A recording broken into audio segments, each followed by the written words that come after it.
Sao vậy đó? Thế mà. Từ là làm được chi chứ? Từ trên na chi từ. Trên là chi thân thủ. Đấy, bóc kia rồi. Từ lăng cái đó, lăng chi nó. Bạn tôi biết mà. Đã hô lên. Anh sẽ anh thọt bao nhiêu đang chi đây?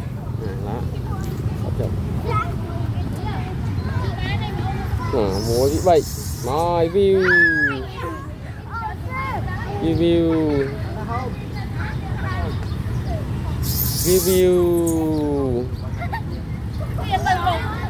Review. Chà chị để review. Chà mà nói. Review. Review. On chi ăn. Chị à, chập. Review mọi. Review. Hả? Múa bị bệnh. Review. Chà chị không đón.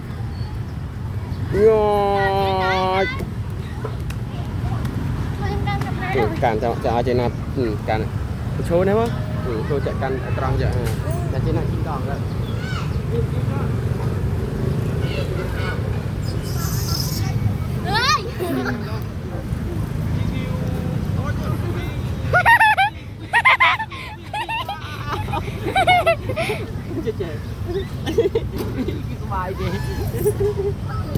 Này thì chị đây cây mà đâu?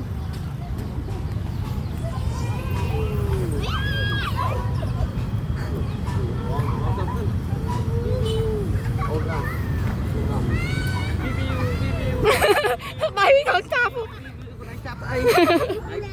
Đây cũng chạp con. Đây nhìn. Ông cũng chạp ở đây. Ô! Ông cặp mông. Thì dụ bùa.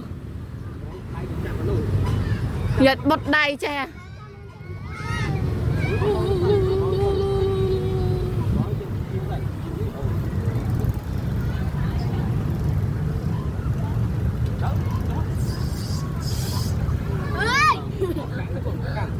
Cam lên.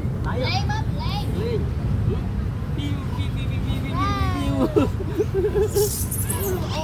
Học bài đấy mà.